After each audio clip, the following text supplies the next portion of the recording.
ભગવાન ગોપનાથ મહાદેવની આ પવિત્ર ભૂમિ ઉપર જ્યાં મહેતા નરસિંહને હરિહર બંનેનો સાક્ષાત્કાર થયો છે, એવી પાવન ભૂમિ પર સ્વાંત સુખાય આયોજિત આ રામકથાના બીજા દિવસમાં આપણે પ્રવેશ કરીએ છીએ ત્યારે ભગવાન ગોપનાથના ચરણમાં પ્રણામ કરીને, નરસિંહ મહેતાનું સ્મરણ કરીને, કથામાં ઉપસ્થિત સૌ પૂજ્ય ચરણ, પૂજ્ય આત્માનંદજી બાપુ, અન્ય સૌ સાધુ સંતો,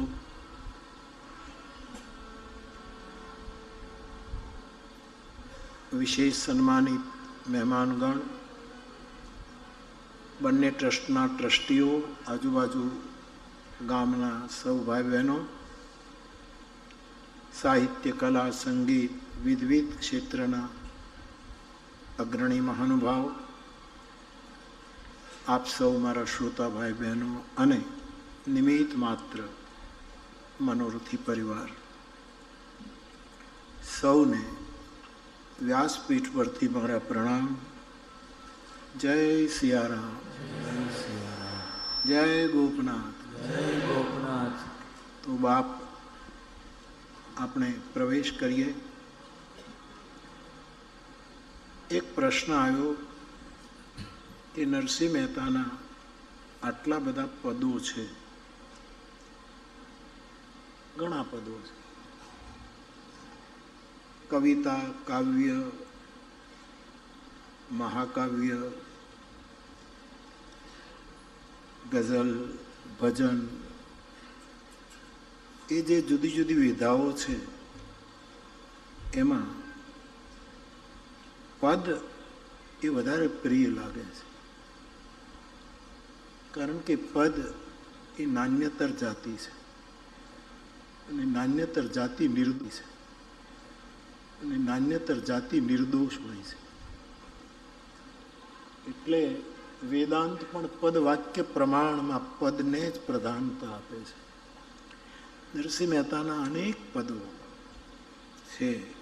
એટલે મને પૂછ્યું કે નરસિંહ મહેતાના પદોમાં તમને વધારે ને વધારે કયું પદ પ્રિય? આમ તો બધું જ પ્રિય, મેં તો જ પ્રિય છે, પછી ક્યાં વાંધો છે? જેને આપણે પ્રેમ કરીએ ને, મહેબૂબ કી હર ચીજ મહેબૂબ હોતી है, એનું બધું જ આપણને ગમે.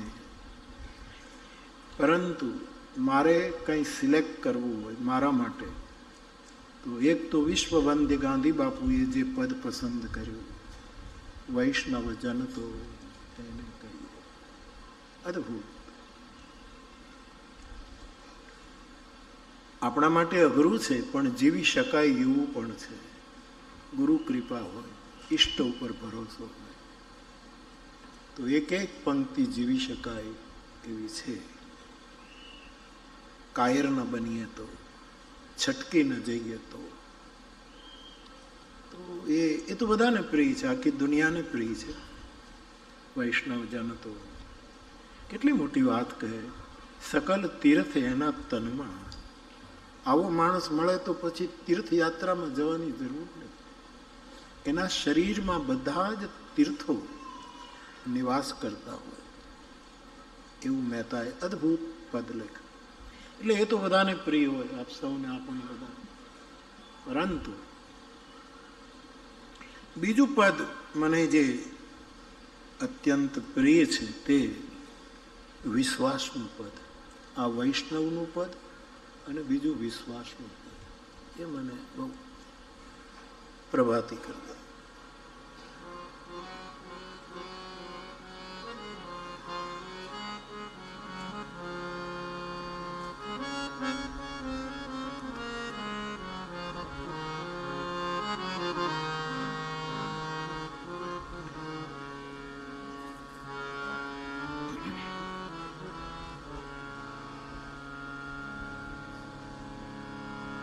એ પદ મેં લખેલું છે. કાલની વાત હતી એટલે મને અવસર મળ્યો. અખંડ રોજી હરિના હાથમાં, આ મારું પ્રેમ છે, આમાં વિશ્વાસની વાત છે.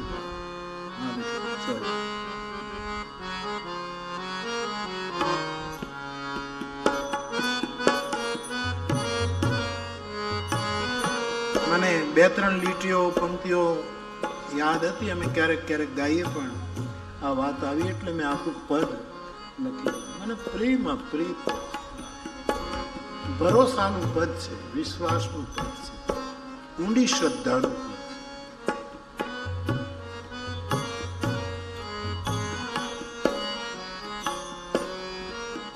વાલા મારા અખંડ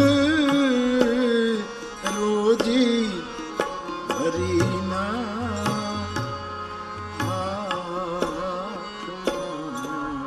વાલા મારા અખંડ રોજી હરિના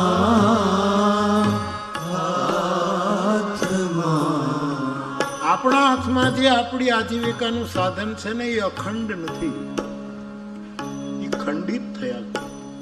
ક્યારેક ગ્રાફ ઉપર જાય, ક્યારેક નીચે આવે, ક્યારેક કંઈક થાય, ક્યારેક ધંધો બરાબર ચાલે, ક્યારેક ન ચાલે, ક્યારેક અતિવૃષ્ટિને લીધે પાક ખતમ થઈ જાય, ક્યારેક અનાવૃષ્ટિને લીધે પાક જામે. પણ આપણા હાથે કરેલી રોજી કરવી જોઈએ, પણ એ અખંડ નથી, ખંડિત છે. અને મેં તો એમ કહે કે અખંડ રોજી એક તારા, જેણે અખંડ રોજી એના હાથમાં સોંપી દીધી, એનો વિશ્વાસ કેટલો છે, એનો ભરોસો કેટલો છે. વાલા મારા અખંડ રોજી હરિના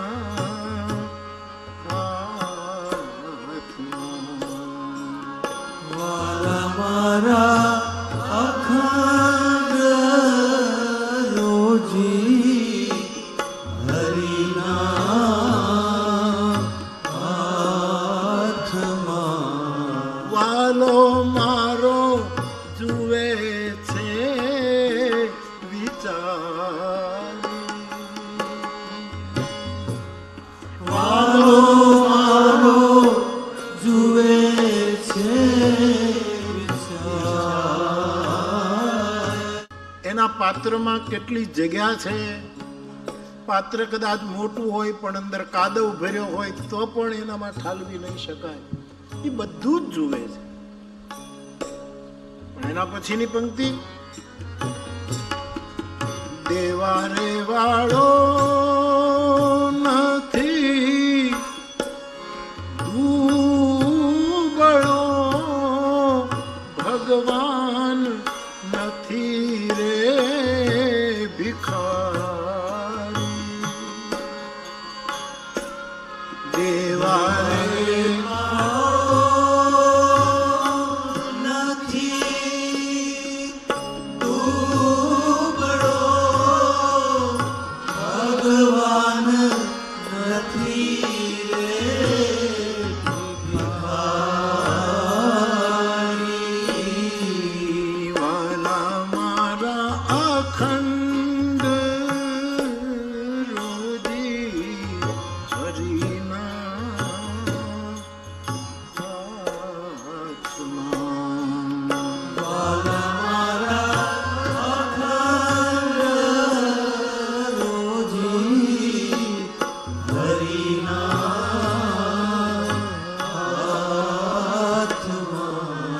દેવાવાળો દુબળો નથી, પણ આપણને કેટલું પચશે, આપણી પાત્રતા કેવી એટલું એ આપે છે, બાકી એ દુબળો નથી. અને પછી મારો હરિ, મારો દ્વારકાધીશ ભિખારી નથી. બહુ સુંદર પદ.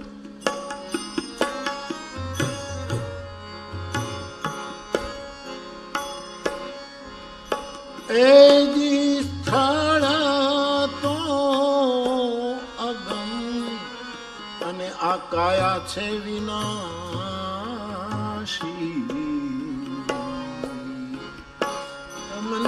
વાલો મારો આપશે, મન તમા વિશ્વાસ, વિશ્વાસ રાખશો તો મારો વાલો આપશે. મહેતાજી કહે છે. અને પ્રમાણ નવ નવ મહિના એ જીવદાર વસ્યા, તે દિવાલે જળથી જીવા. 9 મહિના આપણને અંદર રાખ્યા અને પાણીમાં જ જીવાડ્યા છે. માતાના પેટમાં આટલું પાણી હોય ને એમાં આપણને જીવાડ્યા.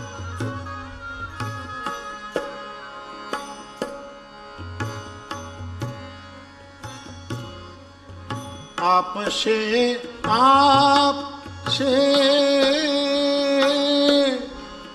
સુતાને જગાડી. તું સુઈ ગયો હશે તો તને જગાડીને આપશે, જો તારો ભરોસો હશે તો. મુખ્ય વસ્તુ વાલા મારા અખંડ રોજી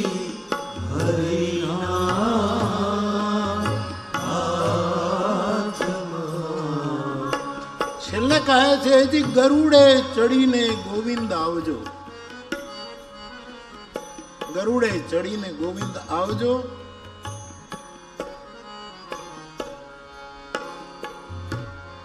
આવીને ભક્તોના સંકટ, પોતાના સંકટ નહીં, ભક્તોના, તને જે ભક્તા એના સંકટ કાપજો. મહેતા નરસૈયા આમાં કેવલ ભરોસો અને વિશ્વાસની વાત છે, એટલે આ પદ વધારે ગમે છે. શબ્દો બરાબર નોંધ નથી થઈ એટલા માટે પછી ક્યારેક. અને એક ત્રીજું પદ છે, હું નોંધીને લાવીશ, એ છે મહેતાના વૈરાગ્યનું પદ. એ મારું પ્રિય પદ છે, જેમાં નરસિંહ મહેતાની વિરક્તિના દર્શન થાય છે. વૈષ્ણવ, વિશ્વાસ અને વિરક્તિ, આ 3 પદો વધારે. બાકી તો મહેતાની બધી જ રચનાઓ અદ્ભુત છે. ગઈકાલે આપણે ચર્ચા કરતા હતા કે આપણા વડીલો, આપણા વિદ્વાનો બધી વસ્તુ સ્વીકારતા નથી. એની શોધ હોય છે, એનો અભ્યાસ હોય છે, અને આપણે સ્વીકારવું રહે. પરંતુ શ્રદ્ધા જગત એમ કહે છે કે નરસિંહ મહેતાના 52 કામ ઠાકોરજી કર્યા. 52 અને ભગવાન જ્યારે કોઈ આવા ભક્તના 52 કામ કરે છે ત્યારે એને 52 ગજની ધજા ચડે છે. એટલે આજ પણ દ્વારકાધીશની ધજા 52 ગજની છે. મિત્ર કોણ ચડાવે ધજા? 52 ગજની ધજા, એમાં સૂર્ય ચંદ્રના નિશાનો છે, એવી દ્વારકાધીશની ધજા. અને ખબર નહીં, મહેતા તો 600 વર્ષ પહેલા થયા, પણ આપણું સમઢિયાળું તો હજી કાલની વાત છે. ગંગા સતીએ પણ 52 જ પદો લખ્યા, એના 52 જ પદ છે. કદાચ 52ની સીમામાં રહીને આ બંને જણા 52 બારો રમી ગયા. 52ની એક સરહદ રાખી અને પછી બોલે છે 52 બારો ખેલ ખેલી લે ચોધારો. તો એવી મહેતાની આ ભૂમિ. એક તારણ, હમણાં બધા વિદ્વાનોના તારણો હું વાંચું છું, એમની શોધને પ્રણામ કરું છું કે કેટલા પ્રમાણો બધા આપે છે. એમને સ્વીકાર્ય ન હોય એને સવિનય હટાવે પણ છે. તળાજામાં આ ગોપનાથજીના દર્શન થયા 7 દિવસે, ને પછી રાસલીલામાં પ્રવેશ થયો. આ બધું થયા પછી એક મત એવો છે કે પોતે પાછા તળાજા ગયા છે મહેતા. અને પછી તળાજામાં બહુ ફાવ્યું નહીં, એટલે તળાજા તો એને હાંચવવા માંગતા જ હતા. તળાજાને આપણે નીચે નથી પડવા દેવું, પણ એને બહુ ફાવ્યું નહીં. અને સાધુ તો ચલતા ભલા. અને એમ કહે છે કે પછી મહેતા જુનાગઢ તરફ યાત્રા કરી. એને ગિરનારને, આવા જુદા જુદા મંતવ્યો વિદ્વાનોના છે. એવી આ ભૂમિ ઉપર નરસિંહ મહેતાને સાક્ષાત્કારને કેન્દ્રમાં રાખી આપણે થોડો સંવાદ કરી રહ્યા છીએ ત્યારે ગઈકાલ સુધીમાં આપણે વંદના પ્રકરણમાં શ્રી હનુમાનજી મહારાજની વંદના કરી. આજે એ વંદના પ્રકરણમાં તુલસીદાસજીએ રામના કાર્યમાં જેમણે જેમણે મદદ કરી એ બધા જ સહયોગીઓની વંદના કરી. પછી સીતાજીની વંદના કરી. ત્યાં પણ પ્રથમ માતૃ શરીરની વંદના બતાવી, જનક સુતા જગ જનની જાનકી, અને પછી ભગવાન રામની વંદના કરી.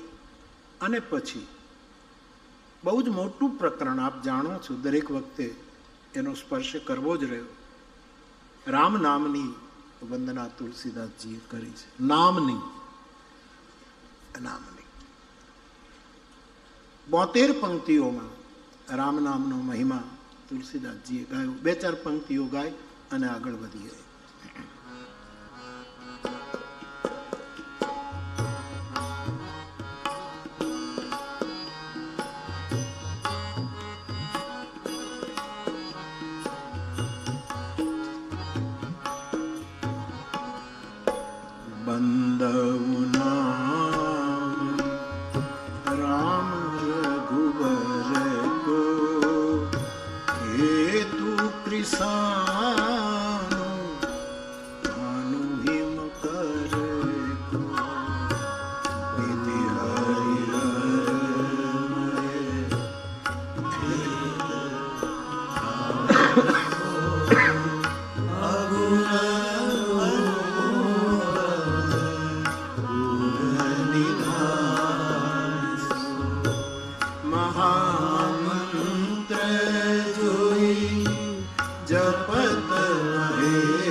પરમાત્માના અનેક નામ છે. વિષ્ણુ સહસ્ત્ર નામ મહાભારતનું એક મહત્વનું પ્રકરણ છે, જેમાં ભગવાનના 1000 નામની વાત છે. એમ રામ પરમ વિષ્ણુ છે તુલસીના મતે. એ પરમ વિષ્ણુમાંથી અનેક વિષ્ણુ પ્રગટ થાય છે, એવો ગોસ્વામીજીનો મત છે. તો એ પરમ વિષ્ણુ ભગવાન રામના પણ અનેક નામ છે. એમાંથી તુલસીદાસજી કહે છે જે રામ નામ છે એની હું વિશેષ વંદના કરું છું. રામ નામ જે અગ્નિરૂપ છે, સૂર્યનું કારણ છે, ચંદ્રમાનું પણ કારણ છે. રામ ન હોય તો સૂર્ય સૂર્ય નહીં, ચંદ્ર ચંદ્ર નહીં, અગ્નિ અગ્નિ નહીં. બ્રહ્મા વિષ્ણુ મહેશમય આ રામ તત્વ છે. તો બાપ, આપને જે નામ પસંદ હોય એ નામ લેજો. દુર્ગાનું નામ, શિવનું નામ, જેનું નામ તમને પસંદ હો પ્રભુનું. પરંતુ અહીંયા રામ નામનો મહિમા અદ્ભુત રૂપે વર્ણવ્યો છે. એ મહામંત્ર છે. રામ નામ એ મહામંત્ર છે. હું કહું તે ન ચાલે. ભગવાન શિવજી કહે છે કે રામ નામ મહામંત્ર છે. એ જાણીને હું નિરંતર એ મહામંત્રનો જપ કરું. 24 કલાક રામ નામનો જપ. મને એક વખત કોઈએ પૂછેલું કે બાપુ, પતંજલિના યોગ દર્શનમાં જે અષ્ટાંગ યોગની વાત આવે છે, યમ, નિયમ, આસન, પ્રાણાયામ, પ્રત્યાહાર, ધ્યાન, ધારણા, સમાધિ આદિ આદિ જે 8 પગલાં છે, તો કોઈ એવું પૂછેલું, મને ખબર છે કે બાપુ આમાંથી તમે કાંઈ કરો છો? યમ, નિયમ, આસન, પ્રાણાયામ આવું કંઈક કરો તમે? મેં બહુ સ્પષ્ટ કહ્યું કે મારા માટે રામ નામ જ યમ છે, રામ નામ જ નિયમ છે, રામ નામ જ મારું આસન છે, રામ નામ જ મારું પ્રાણાયામ છે, રામ નામ જ મારો પ્રત્યાહાર છે, રામ નામ જ મારું ધ્યાન, ધારણા, સમાધિ, જે કહો એ મારા માટે વ્યક્તિગત રીતે તમને પોતાના માનીને કહું છું, એ કેવલ રામ નામ છે. હવે તમારે એને ભજવો હોય તો ભજજો, ન ભજવું હોય તો તમારી મરજી. આ મારો અભિપ્રાય છે. આ યોગ સાધના અદભુત છે યોગીઓ માટે. પરમ સ્નેહી જવાહર બક્ષી સાહેબે નરસિંહ મહેતાના પદોને આધ્યાત્મિક રૂપે મૂલવીને નરસિંહ અને એની આધ્યાત્મિકતા એક બૃહદ ગ્રંથ જે પ્રકાશિત કર્યું, જેનું તરગાજરડામાં જ લોકાર્પણ થયું, અને એણે કલાક સુધીનું એક બહુ જ મનનીય પ્રવચન બક્ષી સાહેબે આપ્યું. એમાં એમણે ઉપનિષદો, વેદો, યોગ સૂત્રો, આ બધા જ સંદર્ભો લઈને કેટલા સંદર્ભો લીધા છે. આ વિદ્વાનો કેટલું મોટું કામ કરે, આટલા સંદર્ભો લઈને કે નરસિંહ મહેતામાં યોગ ક્યાં ક્યાં છે, યોગા ક્યાં ક્યાં છે, એ બધું જ પ્રતિપાદન કરવાનો બહુ સફળ પ્રયાસ કર્યો છે સાધુ. પણ મારા માટે બધું રામ નામ છે, એક રામ નામ. આ સિવાય અગલ બગલમાં આપણે કંઈ જાણતા નથી. અને આ જન્મમાં તો જાણવું નથી, જન્મ બીજું કંઈ જાણવું નથી, ખાલી રામ. એટલે હું ભાર દઈને મારી વાત મૂકું છું એટલા માટે કે તમારા ઈષ્ટદેવ જે હોય એનું નામ લેજો. મારો રામ સાંકડો નથી, એમાં પરમાત્માના બધા જ નામ સમાઈ જાય છે. પરંતુ તમે કોઈ નિર્ણય ન કરી શકો કયું નામ લેવું, તો આ નામ પણ છે ને મહામંત્ર પણ છે. નામની રીતે એનો જપ કરી શકાય, કીર્તન કરી શકાય, અને ફળ મહામંત્રનું પ્રાપ્ત થાય. એવું તત્વ ભગવાનનું નામ એ રામ નામ છે. શિવજી જેનો નિરંતર જપ કરે છે. બાકી જેનો જે ઈષ્ટદેવ તમે એને પકડી રાખજો, પણ રામ નામ એક મહામંત્ર. અને મંત્ર એ અક્ષરોનો સમૂહ નથી હોતો. મંત્ર ઘણા શબ્દો ભેગા થાય ને પછી એક મંત્ર બને. એ શબ્દો તો જેમ કે ઓમ નમો ભગવતે વાસુદેવાય, કેટલા શબ્દો તમે ભેગા કરો ત્યારે એક મંત્ર બને. અને અક્ષર ગણો તો 12. ઓમ નમઃ શિવાય લો તો 5 થાય, ઓમકાર એકાક્ષર થાય. પરંતુ તત્વત અગ્રદાસ મહારાજે એમ કહ્યું છે, મારે ખાસ કહેવું છે આપ સૌ, અગ્રદાસ મહારાજનું નિવેદન છે બાપુ, કે મંત્રમાં જે અક્ષરો જુએ છે એ મંત્રનો અપરાધ કરે છે. એ અક્ષરો નથી, એ શબ્દ સમૂહ નથી. મંત્રનો મહિમા અદભુત છે. નામઘોષા સારમાં વિનોબાજીએ જ્યારે એ નામનો મહિમા ગાનારની આપણા મહાપુરુષને લઈને જે કર્યું, એમાં ગાંધીજીને પણ કોટ કર્યા. તો આ અક્ષરોનો સમૂહ છે, શબ્દ સમૂહ છે, એવું જો માને તો એ મંત્રનો અપરાધ છે. એવું નહીં માનવું. મહામંત્ર જુદો પ્રદેશ છે, આખો જુદો પડાવ છે. ઓમ નમઃ શિવાય કે એમાં ઓમ ને પછી ન ને પછી મ ને પછી આ તે એમ એમ એમ એના અક્ષરો ઉપર નહીં જતા, નહીતર અપરાધ છે. ઓમ નમઃ શિવાય. ગાયત્રી મંત્રના અક્ષરો ઉપર ન જવાય. એમ રામ એ 2 અક્ષરનું નામ આપણે ગામડાવાળા ગાઈએ છીએ, ટૂંકું ટચુકડું નામ રામ રામ રામ બોલો, અને એ અંતરને આપશે. આપણે જોઈએ છે શું? અંતરનો આરામ જ જોઈએ છે. નામ છે નાનું, મહિમા બહુ મોટો, પણ એના અક્ષરો નહીં ગણવા, નહીતર અપરાધ છે. અગ્રદાસજી કહે, અગ્રદાસજીનું જરા કડક ભાષામાં બોલ્યા છે. એમણે બીજી વાત એ કે શાલિગ્રામને જે પથ્થર માનશે એ મોટો અપરાધ કરે છે. શાલિગ્રામ પથ્થર નથી, એ પથ્થર નથી,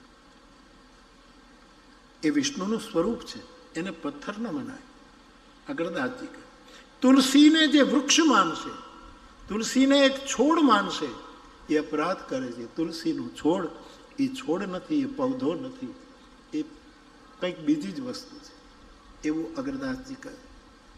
ઠાકોરજીની પૂજા કરે પૂજારી આપણને ચરણામૃત આપે, એ ચરણામૃતને જે પાણી સમજશે એ અપરાધી છે. ચરણામૃતને પાણી સમજવું એ અપરાધ છે, એવું અગ્રદાસજી કહે. કોઈક આપણને પ્રસાદ આપે, ગોપનાથ ભગવાન આપણે 4 નક્ષત્રો ચાલે છે, ગોપનાથમાં જે આવે બંને જગ્યાએ પ્રસાદ. શ્રાવણ મહિના તો મેં સાંભળ્યું કે 84 લાડુ જ હોય નહીં બાપુ, એવું હોય. પણ જ્યારે આપણને ઠાકોરજીના પ્રસાદ રૂપે અન્ન મળે તો એને કોઈ દિવસ અન્ન નહીં સમજવું, નહીં ત્યારે અપરાધ છે. એ પ્રસાદ છે, એને અન્ન ન સમજાય. ગાયને કોઈ દિવસ પશુ ન સમજાય, ગાયને પશુ સમજવું તો એ અપરાધ છે. પશુ ગાયનું વિશેષણ છે, પશુ ગાય નથી, ગાયનું વિશેષણ છે પશુ. મેં ગઈ કથામાં પણ આ સ્પષ્ટ કર્યું. રાવણની સભામાં સંધિનો પ્રસ્તાવ લઈને ગયો અંગદ, ત્યારે કહ્યું છે કે હે રાવણ, ગાય પશુ છે? નહીતર એ અપરાધ ગણાય. તો મંત્રને અક્ષરોમાં જોવું એ અપરાધ, મંત્રનો અપરાધ ગણાયો છે અગ્રદાસજીની દૃષ્ટિએ. તો રામ નામ જે છે એ મહામંત્ર છે. મહામંત્ર સજીવ હોય છે, મહામંત્ર હંમેશા સજીવ હોય, જડ નથી હોતો, એ સજીવ હોય. લોગ વિયોગ વિષમ વિષ દાગે, તુલસીદાસજી એક પંક્તિ લખે છે આ મંત્ર બાબતની. મહારાજ દશરથજીનું મૃત્યુ થયું, ભરતજીને મોસાળેથી બોલાવ્યા, ભરતજી આવ્યા, આ બધી ઘટનાથી બહુ વ્યાકુળ થયા, દુઃખી થયા. પિતાનું ક્રિયા કરી અને પછી એક સભા મળી અયોધ્યા કાંડમાં. રામ તો પિતાની આજ્ઞા માનીને વન ગયા, ભરતને રાજ્ય મળ્યું છે, હવે શું કરવું એની બધી બહુ જ લાંબી ચર્ચા ચાલે છે. આ વાત આવી, આ વાત, એમાં અત્યારે નથી જવું. પણ છેલ્લે ભરતજીને જ્યારે બોલવાનો સમય આવ્યો ત્યારે એણે એમ જ કહ્યું કે એક હી પ્રકારે મારું હિત જો તમે ઈચ્છતા હો તો છે કે આપણે બધા સવાર પડે અને અહીંથી રવાના થઈને ચિત્રકૂટ ભેગા થઈ જઈએ.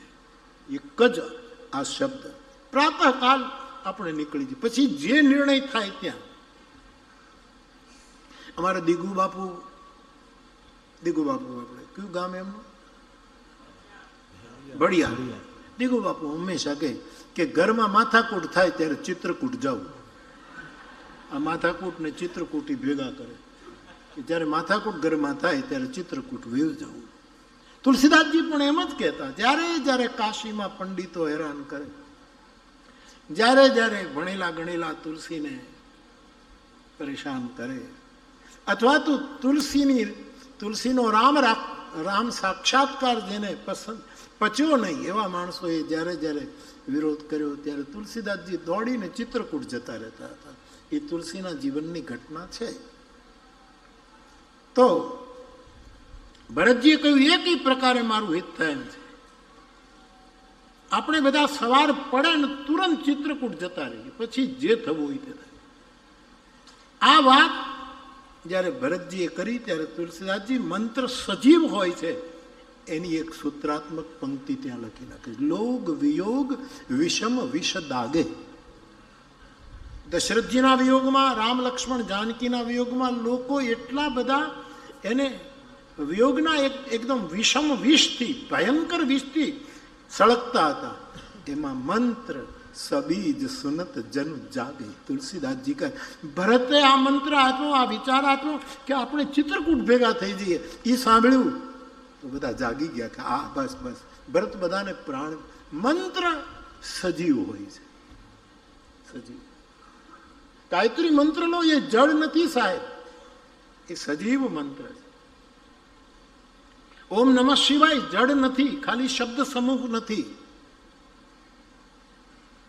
કોઈ પણ મંત્ર લો, શ્રી કૃષ્ણ શરણમ લો, મા દુર્ગાનો મંત્ર લો, હનુમાન, કોઈ પણ મંત્ર હંમેશા, એમાંય બીજ કેટલું સજીવ હોય છે. એક નાનકડું બાજરાનું બિયારણ હોય આપણું ગામડામાં, અત્યારે તો હું બાજરો જોઉં છું, ડુંડા આવી ગયા છે. બાજરાનો એક દાણો એને તમે એક બાજુ મૂકો અને એક બાજુ 5 લાખનો હીરો મૂકો, ભાઈ 5 લાખનો, મારી દ્રષ્ટિએ 5 લાખના હીરા કરતા બાજરાના દાણાની કિંમત વધારે, કારણ કે એ સજીવ છે, હીરો મૃતક છે. એ હીરાને વાવો તો એમાંથી હીરા નીકળતા નથી, પણ એક દાણો વાવો તો આખી ધરતી સસ્ય, કારણ કે બીજમાં બહુ જ ઉર્જા. એટલા માટે આપણે ત્યાં મંત્રની સાથે બીજ મંત્ર જોડાયો, બીજ મંત્ર આવ્યો. એ બીજ એનું સજીવ પણ. કેટલી ફસલ, એક મંત્ર. મારા તુલસીજી પણ વિનય પત્રિકામાં રામ નામને બીજ મંત્ર કહે છે. એ બહુ જ ઉર્જા, રામ નામની બહુ જ ઉર્જા છે સાહેબ. ભરોસો કરજો, ભરોસો કરજો, રામ નામની બહુ ઉર્જા એ મહા. નહીતર શિવ ન જપે. આખી દુનિયા શિવના નામનો જપ કરે સાહેબ. અને મહાદેવ બેઠા બેઠા રાત દિવસ 24 કલાક. આ મારો અભિપ્રાય નથી, શિવજીની સાથે રહેનારા સતત પાર્વતી માતાનો અભિપ્રાય છે કે તુમ પુનિ રામ રામ દિન રાતી સાદર જપહુ અનંગ અરાતી. તમે રામ રામ નિરંતર જપો, અનંગ અરાતી. તો તુલસીદાસજી વિનય પત્રિકામાં લખે છે,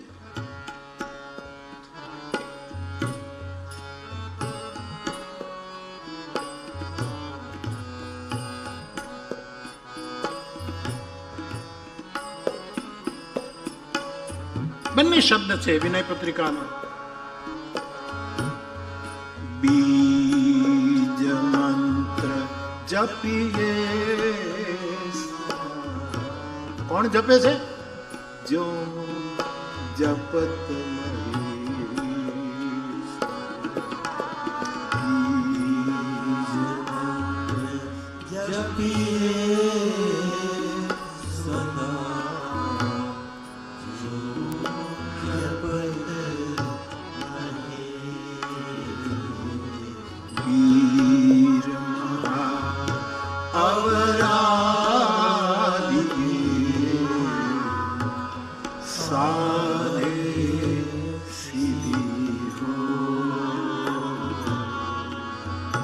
सकल काम पूरन जाने सब वीर महा अवराधी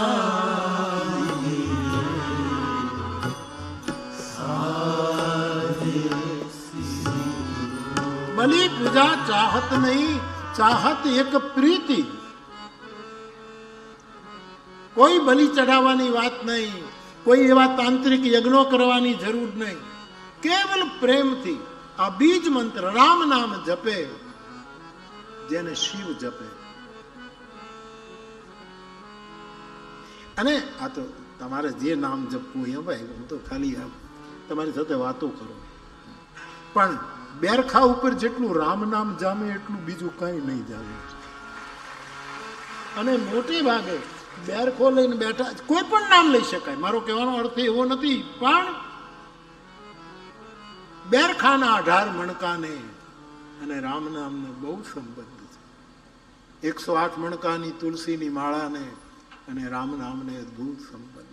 કારણ કે સજીવ મંત્ર હંમેશા સજીવ છે. સબીજ હોય એટલે સજીવ છે, કારણ કે બીજમાં ઉર્જા છે.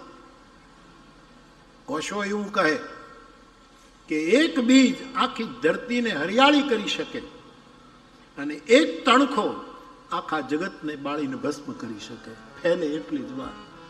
અને તુલસીદાસજી દોહાવલીમાં લખે છે કે જથા ભૂમિ સબ બીજમય, નખત નિવાસ આકાશ, રામ નામ સબ ધર્મમય, માનત નહીં જાનત તુલસીદાસ. રામ નામ તમામ ધર્મમય છે.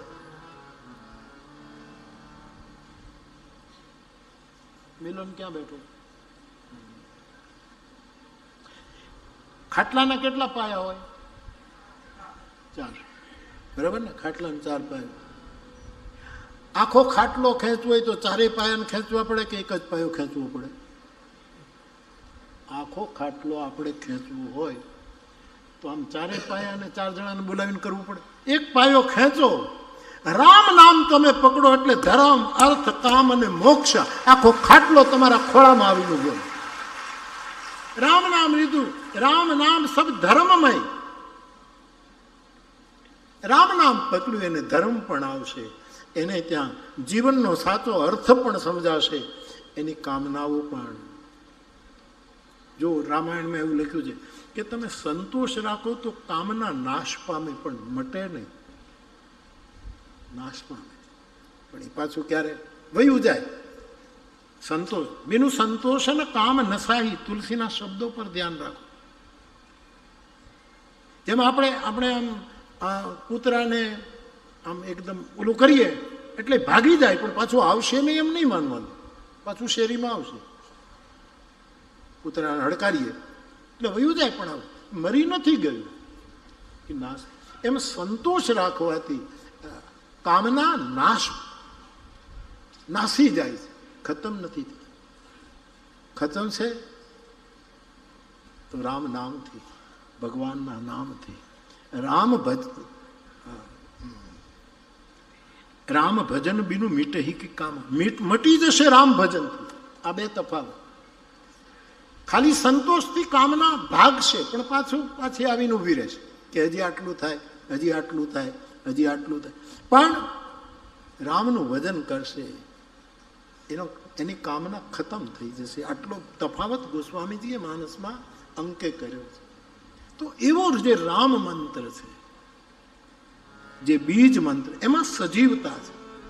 હીરો ગમે તેટલું મળે પણ એમાં પછી બીજું કાંઈ થતું નથી. એને આપણે વેચી ખરીદીને એમાંથી આપણે બીજું કંઈક કરી, પણ બીજનો મહત્વ. એટલે આપણે ત્યાં મંત્રોની સાથે બીજનો મહિમા આવ્યો, એટલે તુલસીદાસજી રામ નામને બીજ મંત્ર કહે. તો એવો નામનો મહિમા ગોસ્વામીજી. એટલે મારે ફરી એક વખત કહ્યું કે નામ મને અક્ષરોમાં ગણતા નહીં, શબ્દોમાં ગણતા નહીં, નહીંતર અપરાધ છે. એ મહામંત્ર છે. કોઈ પણ મંત્ર જપવો હોય તો એના આપણે ત્યાં નિયમો આવે કે ભાઈ આસન શુદ્ધ હોય, આપણું શરીર શુદ્ધ હોય, વસ્ત્રો શુદ્ધ પહેર્યા હોય, એ બધા નિયમો પણ થોડાક લાગે જો મંત્ર જપ કરવો હોય. પણ નામમાં આવા બધા નિયમો સચવાય તો સારું, પણ ન સચવાય તોય ચિંતા નથી. અને ફળ મળે મહામંત્રનું. એટલા માટે રામ નામનો ગજબ મહિમા. ગામડામાં તો આપણે રામ નામ સિવાય ક્યાં મળે તો એ રામ રામ, વિદાય લે તો એ રામ રામ, ને છેલ્લી ઘડીએ પણ રામ નામ જ રહ્યું છે. આ કઈ રામ મહામંત્રનો અહીંયા બહુ જ મહિમા ગવાયો છે. અને છે, રામના અનેક નામ છે, પણ એટલો મહિમા બીજા નામોનો નથી જેટલો રામ નામનો. ગાંધીજી 3 વખત બોલ્યા રામ નામ પોતાના જીવન દરમિયાન. રામ નામનો જપ તો પોતે કરતા હતા, પણ જ્યારે સંકટ આવ્યું ત્યારે 3 વખત એના મુખમાંથી રામ શબ્દ નીકળ્યો છે. એ હકીકત છે. તો રામ નામનો મહિમા બહુ છે બાપ. જય સિયારામ, જય સિયારામ, જય સિયારામ. ગોપનાથ મહાદેવ હર હર મહાદેવ. રામ નામને બહુ મહિમા. તુલસીદાસજીએ કહ્યું કે ત્રેતાયુગમાં ભગવાન રામ આવી અને જે લીલા કરી એ અત્યારે કળિયુગમાં એનું નામ કરે છે. અત્યારે રામ આપણી સામે તો નથી, ત્રેતાયુગની વાત છે. આમ ઈશ્વર તરીકે તો આપણા હૃદયમાં છે, એ વાત જુદી છે. રામ બ્રહ્મ વ્યાપક છે, એટલે આમ બધી જગ્યાએ ફેલાયેલા, એ બધી વ્યાખ્યાઓ છે આપણી પાસે. પણ લીલા કરતા રામ અત્યારે આપણી સામે, અત્યારે એનું નામ જ લીલા કરે છે. તુલસીદાસજી એમ લખે છે કે આ રામ નામના પ્રતાપથી રામે તો એક જ અહલ્યાનો ઉદ્ધાર કર્યો. રામ એક તાપસ તિયતારી, એક અહલ્યાનો ઉદ્ધાર કર્યો. એના નામે આપણા જેવા કોટી કોટી લોકોની કુબુદ્ધિ રૂપી અહલ્યાનો ઉદ્ધાર કર્યો. એના નામે આપણી બુદ્ધિને દીક્ષિત કરી, એના નામે આપણી બુદ્ધિને સચેત કરી. ભગવાન રામે એના અવતાર કાર્યમાં શિવનું ધનુષ તોડ્યું, એ લીલા એણે કરી. પણ એનું નામ આપણા સંસારનો ભય તોડી નાખે છે, આપણને અભય કરી દે. રામ નામથી અભય મળે છે. જેટલી જેટલી લીલા ભગવાન રામે ત્રેતાયુગમાં કરી, એનું નામ અત્યારે કલયુગમાં એ બધી જ લીલા કરે છે. એટલે કુલ મિલાકર મારે આપને વિનય એટલો જ કરવો કે હું આગ્રહ નથી કરતો કે તમે રામ નામ જ લો. જે મંત્ર હોય ગુરુએ આપ્યો હોય એ લેજો. ગુરુનો આપેલો મંત્ર પકડી રાખજો, તમારા ગુરુએ આપ્યો હોય એને પકડી રાખજો. અને એ ગુરુ નિજ હોવો જોઈએ, એટલું ધ્યાન રાખજો. રામાયણમાં એવું લખ્યું છે, મેં પુની નિજ ગુરુ સન સુની કથા સુકર.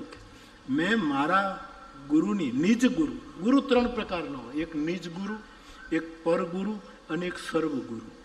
3 પ્રકારના ગુરુ હોય માણસના. એમાં જે નિજ ગુરુ, તુલસીદાસજીએ નિજ શબ્દ જ્યાં જ્યાં વાપર્યો ને ત્યાં અદભુત રહસ્ય છે. દંભીન નિજમતી, નિજ મન મુકુર સુધાર, જ્યાં જ્યાં નિજ શબ્દ લગાડ્યો, નિજ મન મુકુર સુધાર, આ જ્યાં જ્યાં નિજ, એમ તુલસીદાસજી કહે છે કે મેં કથા મારા નિજ ગુરુ પાસેથી સાંભળી. મારા ગુરુ. અને 3 વસ્તુ, તમારા કોઈ એવા ગુરુ હોય, તમે જો ગુરુપદમાં માનતો, માનવું જ જોઈએ મારી દ્રષ્ટિએ. ન માનતા હો તો તમને કોઈ કે ચડાવ્યા છે, કોઈના ચડાવ્યા ચડતા નહીં. કારણ કે અમુક લોકો તો ચડાવવા જ માટે કામ કરતા હોય છે. આપણને ચડે નહીં, ચડી જાય ને પછી નિહરણી લઈ લે સાહેબ. એટલા માટે કોઈના ચડાવ્યા ચડતા નહીં. રામ નામ લો મારા બાપ. રામ રામ, જય સિયારામ. શંકર જપે છે મારે, એટલા માટે આપણે આનો આ ઉપાડ્યું છે. પછી આનાથી તો કોઈ ઊંચાઈ છે જ નહીં. જાસુ નામ બલ શંકર કાશી. તુલસીદાસજી કહે જેના નામના બળથી ભગવાન શંકર કાશીમાં જે મરે એ બધાને મુક્તિ આપી દે છે. આવ્યો મુક્તિ, આવ્યો મુક્તિ. ભાંગ પીને આવ્યો આમ પડ્યો મુક્તિ. કોકનું ખિસ્સું કાપીને આવ્યો અને શંકર ભગવાન રામ નામ મુક્તિ. કોકને થપાટ મારીને આવ્યો મર્યો મુક્તિ. જે દેત સબહી, તુલસી કહે બધાને. અને કેવી મુક્તિ? સમગતિ, સમાન ગતિ. કોઈ સંતને મળે, કોઈ જ્ઞાનીને મળે એવી મુક્તિ રામ નામના પ્રતાપથી. જાસુ નામ બલ શંકર કાશી, દેત સબહી સમગતિ અવિનાશી. તો એવું રામ નામ છે. આપણે ગામડામાં તો બધા રામ રામ જ કરીએ છીએ. મળીએ કેમ છો ભાઈ? રામ રામ, રામ રામ, રામ રામ. આજ આપણે મંત્ર તરીકે તમારી પાસે કોઈ પણ મંત્ર હોય તો પણ નિજ ગુરુનો મળેલો હોવો જોઈએ. મારો વિનય તમને કે તમારે કોઈ નિજ ગુરુ, જેમ મારા નિજ ગુરુ મારા દાદા છે, એમ સૌને પોતાનો ગુરુ હોય. હવે નિજ ગુરુ એટલે પોતાના ગુરુ. 3 વસ્તુ ધ્યાન રાખવી ડાયરો મારા ભાઈ બહેન. 1, બને ત્યાં સુધી બધાને સાંભળવું, કોઈને ન સાંભળવું એવું નહીં. બધાને સાંભળવાથી આપણને કાંઈક તો મળે છે. મારો આવો અનુભવ છે. હું સીતારામ બાપુની કથામાં જાઉં, ક્યારેક યોગ બને ને એવું બને, અને મને સગવડે કરી આપે કે સમય થોડોક આમથી આમ કરે. અને તો કોઈ પણ વક્તા, આત્માનંદ બાપુને સાંભળું, કોઈ પણ આપણને કંઈક તો મળે જ છે. કાંઈક તો, મારો અનુભવ છે, કાંઈક નવું મળે છે. એ ચોક્કસ, જે આપણને ખબર નહોતી. તો મારે તમને એમ કહેવાનું કે બધાને સાંભળજો, પણ ધીરે ધીરે ધીરે નિષ્ઠા એવી કરજો કે હવે મારે શ્રવણ કરવું તો નિજ ગુરુનું શ્રવણ કરવું. કારણ કે બીજો ભટકાવી દેશે. પોતાના આગ્રહો કેવા કેવા અર્થો કરશે અને થોડીક ઊંચાઈ આપણી હરિનામમાં ત્યાંથી આપણને નીચે લાવી દેશે. લોકો સનાતન ધર્મને તોડવા માટે શું શું નથી કરતા, એવા સમયે નિજ ગુરુને યાદ રાખજો. આ મારો નિજ ગુરુ છે. શ્રવણ બધાને કરજો. ફરી મને તમે ગલત ખોટું નહીં, આમ તમે ખોટા, તમે સમજી શકજો. હું તમને સમજી શક્યો છું. હવે તમારી જવાબદારી છે તમે મને સમજી શકો. હું તમને બહુ સમજીને બોલું. તમને કેટલા મેં સમજ્યા છે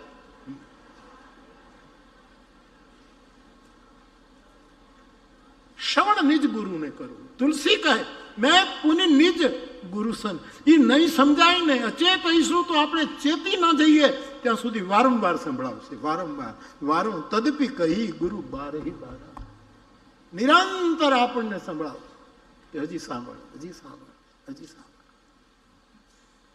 અને તમે તમારી પાસે કંઈક મૂલ્યવાન છે બીજાને સંભળાવો તો તમારું ઘટતું નથી, તમારું વધતું જ જાય, તમારું વધતું જ જાય, તમારું વધતું જ જાય. તમારું એ નિયમ છે.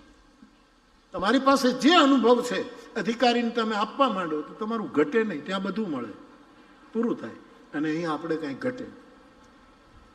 એક મીણબત્તી પ્રગટેલી એક બુજાયેલી એને નજીક લાવી અને આ બુજાયેલી મીણબત્તીને તમે અડાડો તો જેની પાસે કાંઈ નહોતું એને બધું મળી ગયું અને આને કાંઈ ઓછું ન થયું. એવું અનુભૂતિનું છે. બધું જ મળી જાય, એને બધું જ પર્યાપ્ત માત્રામાં પ્રાપ્ત થાય છે. તો નિજ ગુરુ, તુલસીદાસજીના આ શબ્દો બહુ જ સમજવા છે. તો પહેલી વસ્તુ બાદ નિજ ગુરુને શ્રવણ કરવું. બધાને કરવાનું ન. હું ફરી એક મને ડર લાગે કે તમે ક્યાંક ખોટો અર્થ ન કર્યો, પણ હું તમને સમજુ છું, તમે જેમ માનો એમ માનો. કેટલી બળતરા કરવી હશે. પણ નિજ ગુરુને શ્રવણ કરવું. બીજું નિજ ગુરુનું સ્મરણ કરવું. બીજો યાદ ન આવે. મેરે તો ગિરધર ગોપાલ દૂસરા ન કોઈ, જાકે સિર મોર મુકુટ. બીજા આપણી હરિમાં ના આવવો જોઈએ. નહીં, અમુક ભુવાને છે ને એનો દેવ જ આવે. માતાજી આવે, ખોડિયારમાં આવે, ચામુંડામાં આવે, ચોટીલાવાળી આવે, મોગલમાં. એ અમુક હરિમાં એ જ દેવ આવે. આપણને બીજું સ્મરણ ન થાય. મારો બાપ એટલે મારો બાપ, મારો ગુરુ. સ્મરણ પણ નિજ ગુરુ. એનો અર્થ બીજાને યાદ નહીં કરવો એમ નહીં કરતા. પ્લીઝ પણ એ કક્ષાએ પહોંચવું પડશે કે સ્મરણ થાય તો એનું જ થાય. એની ઉદારતા, એની સાધના, એનું ભજન, એનો ત્યાગ, એનું સમર્પણ, એનું મૌન, એનો પરોપકાર, એનું જગ કલ્યાણની એની અભિલાષાઓ, આ બધું સ્મરણ નિજ ગુરુનું થાય. અને ત્રીજું, સમર્પણ કરવાનો સમય આવે ત્યારે નિજ ગુરુને સમર્પિત થાય. કૃષ્ણએ કહ્યું મય્યેવ મનાધસ્ત. તારું મન તું મને આપી દે, તું મારો થઈ જા. આવું બોલવું પડ્યું. દુનિયા ટીકા કરે તો પણ એને કહી દે મૂક બધું, સર્વધર્માન પરિત્યજ્ય. નિજ ગુરુ. એક પતિવ્રતા સ્ત્રી પોતાને ઘરે કોઈ મહેમાન આવે તો પોતાના પતિ કરતા મહેમાનને વધારે સાચવે, સ્વાગત કરે, ચાય બનાવે તો પહેલા મહેમાનને આપે, એને સારી રીતે રાખે. પરંતુ એ સાંભળે તો એના પતિનું જ, સ્મરણ તો એને એના પતિનું જ હોય, શરણાગતિ તો એને એના પતિની જ હોય. એમ આપણે બધાને સ્વીકારવાના. અને આજે જ્યારે સનાતન ધર્મ માટે બહુ જ વિષમ પરિસ્થિતિ આવતી જાય છે એવા સમયે તો આખો સમાજ બહુ જાગે. આ ગોપનાથના પટાંગણમાં બેસીને ગોપનાથની શક્તિ લઈ નરસિંહ મહેતાને સમજીને સનાતન ધર્મને માટે બધા કે મારો ગુરુ એનું જ હું શ્રવણ કરું, મારો ગુરુ એનું જ મને સ્મરણ હોય, મારો ગુરુ. મને બીજી દેવ આવે જ નહીં. બીજા ભુવા જે અમુક કોઈ બીજાને ધૂણે જ નહીં. ઘણા તો બધાને ધૂણે છે, એ છે. ઘણા ભુવાને હનુમાન આવે, મેલડીમાં પણ આવે, બધા એ સાર્વભૌમ ભુવા કહેવાય. અને આપણે ત્યાં બહુ વરસાદ આવે ત્યારે ભૂવા પડે છે. ભૂવા પડે એમાં જેટલા તમે જાઓ એટલા ખૂંચતા જ જાઓ. જેટલા બહાર નીકળવાના વલખા મારો એટલા વધારે એમ ફસાઈ જઈએ છીએ સાહેબ. એવા સમયને રામ, કૃષ્ણ, શિવ, મા દુર્ગા, આપણા શાસ્ત્રો. તુલસીદાસજીને લખવું પડ્યું એના કાળમાં પણ હતું ને આજે પણ એવું છે. ત્યારે લખવું પડ્યું હતું કે દંભીને નિજમતી કલમ કરી પ્રગટ કીએ બહુ પંથ. દંભી લોકોએ અનેક પ્રકારના જુદા જુદા પેલા કર્યા છે. એવા સમયે મેં પુની નિજ ગુરુ સન સુની. તો એક નિજ ગુરુ, બીજો પરગુરુ. પરગુરુ બીજા ગુરુ હોય તો એને આપણે પ્રણામ જ કરીએ, વંદન કરીએ. આપણે ત્યાં આવે તો એનું સારી રીતે સન્માન. પધારે એમ ઘડી ઘડી ન કહેવાય, હવે તમે પધારતા નહીં એમ કહેવાય. આપણો ધર્મ તમે વિચારો સાહેબ. કૃષ્ણને પકડી લો, આખો ખાટલો તમારો, એક પાયો પકડો આખો. શિવને પકડો, આખો ખાટલો તમારા ઘરમાં. રામને પકડો, આખો ખાટલો. માં ભવાનીને પ્રણામ કરો, માં શું ના આપે. શ્રી હનુમાનજીને પકડો, ગણપતિને પકડો, પૂરું. આ બધાએ તમે સાંભળીને અત્યારે આનંદિત થાવ એટલું નહીં, સંકલ્પ કરજો. પરગુરુ એને આદર અપાય. બીજા ધર્મના હોય, બીજા જે કોઈ વિચારધારાના હોય એને આપણે આદર આપીએ, સન્માન કરીએ. પણ નિજ ગુરુ એ નિજ ગુરુ છે. અને ત્રીજો સર્વગુરુ. સર્વગુરુ એટલે જગતગુરુ, જે બધાનો ગુરુ, આખા જગતનો ગુરુ. સર્વગુરુ જગતગુરુને લાગુ પડે. શંકરમ શંકરાચાર્યમ કેશવમ બાદરાયણમ સૂત્રભાષ્ય કૃતો વંદે ભગવંતો પુનઃ પુનઃ. જગતગુરુ શંકરાચાર્ય. એક બાર ભાવ સે જય જયકાર કરો. બોલીએ જગતગુરુ શંકરાચાર્ય ભગવાન નમઃ. પાર્વતી પતયે હર હર મહાદેવ. આપણા જગતગુરુ રામાનુજ ભગવાન, નિંબાર્કાચાર્ય, વલ્લભાચાર્ય, મધવાચાર્ય, રામાનંદ ભગવાન, જગતગુરુ શંકરાચાર્ય, આ બધા જે મૂળ આપણા તત્વો છે. તો સર્વગુરુ એ શંકરાચાર્ય ભગવાન લાગુ પડે. બધા બધા જે પંક્તિ આપણે લીધી, પાર્વતી બોલ્યા છે આ પંક્તિ, આ માનસ ગોપનાથ. વિશ્વનાથ મમ નાથ પુરારી. હે વિશ્વનાથ મહાદેવ, હે ગોપનાથ, તમે વિશ્વના નાથ છો પણ મારા પણ નાથ છો. વિશ્વનાથ મમ નાથ પુરારી. ત્રિભુવન મહિમા વિદિત તુમારી. ત્રિભુવનમાં તમારો મહિમા છે. નાથ કૃપા અબ ગયો વિષાદા. મારા મનમાં બહુ પીડા હતી. પાર્વતી કહે છે આપની કૃપાથી મારો વિષાદ પ્રસાદમાં પલટી ગયો. સુખી ભયું પ્રભુ ચરણ પ્રસાદ. આપના ચરણની કૃપાથી પરમ તત્વ ચરણ પણ કૃપા કરે, નેત્ર પણ કૃપા કરે, હાથ પણ કૃપા કરે, વાણી પણ કૃપા કરે. અને કોઈ વસ્તુ હાથમાં, જે હાથમાં આવે એ આપણને આપી દે, એ પણ કૃપા. બુદ્ધ પુરુષ આટલી રીતે કૃપા, આપણને માથા ઉપર હાથ મૂકીને કૃપા કરે. ચરણના પ્રતાપથી પણ એ કૃપા કરે, વાણીથી કૃપા કરે, આપણને કોઈ વસ્તુ આપી દે. शाहों की निगाहों में अजब तासीर होती है, निगाहें लुत्फ से देखे तो खाक भी अक्सीर होती है. ये जे आपे ये कृपा છે, નેત્રોથી કૃપા કરે. સુખી ભયું.